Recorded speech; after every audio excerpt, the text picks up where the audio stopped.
What's going on, Giants fans? Welcome into New York Giants Now by Chat Sports. We've got a busy show for you all, and we're going to start it off with the latest Mel Kiper Mock Draft. It was a 2-round mock draft, so the Giants, they selected 3 prospects, and we'll break all those down in today's show.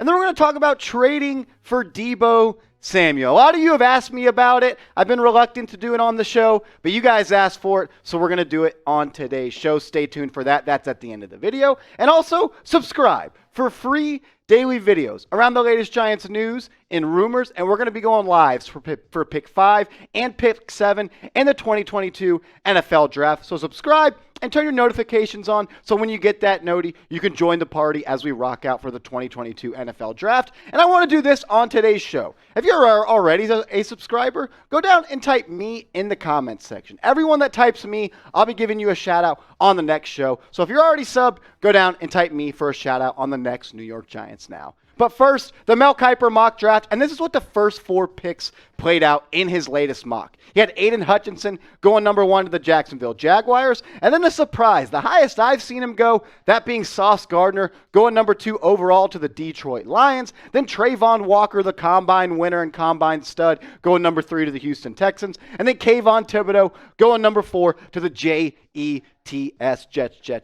And that left the Giants and Mel Kiper having them take Ikem Ekwonu, number 5 overall. And this is a win-win for the Giants. You can go Evan Neal, you can go Ikem Ekwonu. You can go down in the comment section and let me know if you think Evan Neal is better than Ikem Ekwonu. But I have Ikem slightly above Evan Neal. I like that nastiness he plays with. I want my right tackle to be a road paver, and that's what Ekwonu is. When he gets his hands on you, he wants to finish you in the dirt. Not saying Evan Neal doesn't. Evan Neal's actually a more polished and better pass blocker. I think he's actually a little bit more pro-ready, but I think the upside for Ekwonu, he can be one of the best right tackles in the National Football League in just a couple of years. I mean, him and Andrew Thomas as your bookend tackles for the next 10 to 12 years, sign me up ASAP. I'd be ecstatic with that. Because when you go back and look what Icky did last year at NC State, there's a reason he's the number 1 tackle most likely going off the board. According to PFF, he had an offensive grade of 91.6, a run blocking grade of 93.8. I think he's the best run blocking offensive lineman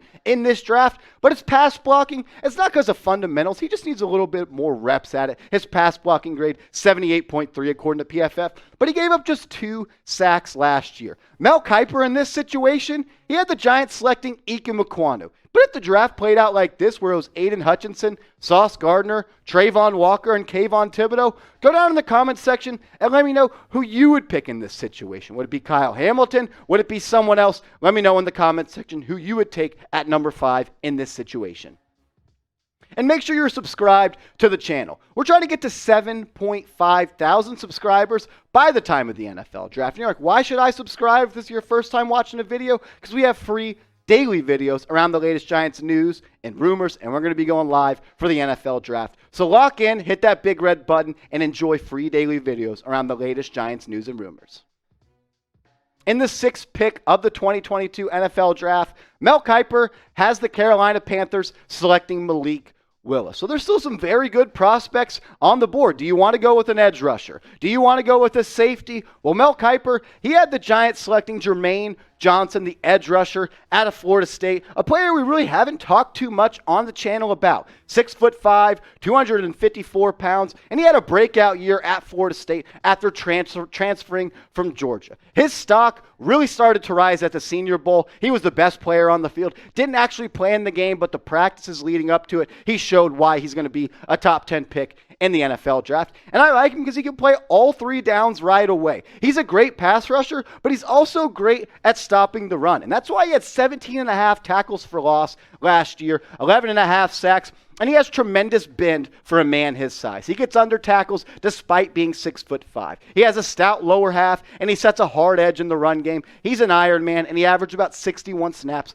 a game last year. He played a little bit at the B gap and over the tackle, but he predominantly played outside the tackle, and he's an edge setter. He can get to the quarterback. He's extremely athletic. At 254 pounds, he ran a 4.58 40. That just doesn't really make all that much sense. Jermaine Johnson is one of the best pass rushers in this draft, but would you take him in this situation with Hutchinson, Sauce, and Walker going top 3, and then Thibodeau, Ekwonu, and Willis going number 6? Get in the comment section and let me know who you would pick at number 6 in this situation. I like the Jermaine Johnson pick, but I probably would have went Kyle Hamilton. I just think he has more value and is going to be more an immediate playmaker. But voice your thoughts in the comment section.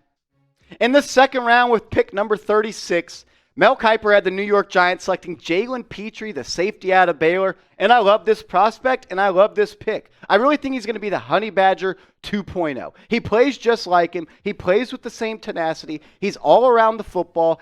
He's always around the football. He likes to make plays in the backfield. This is someone that's going to thrive in a Wink Martindale defense. He's not really your single high safety. He's more of your box strong safety that likes to line up on the line of scrimmage. He likes to play that star position that a lot of new defensive coordinators like to implement. They like to send him on blitzes, like to be a disruptor in the backfield. And that's what he was last year when he had 18.5 tackles for loss. When you just think about that out loud, that a safety had 18.5 tackles for loss, this is someone that brings his hard hat to work every single day. He likes to make plays. He likes to flick up on the right stick. He brings the hat every single time. He needs to get a little bit better at making full-on wrap-up tackles. He likes to lead a little bit too much with his shoulder and look for that big play. But 7 pass breakups, 2 interceptions, 3.5 sacks. This is someone that would fit well with Wink Martindale and someone that I think that could thrive and potentially has all-pro talent in this type of defense. To recap the mock draft, Ikem Ekwonu at number 5,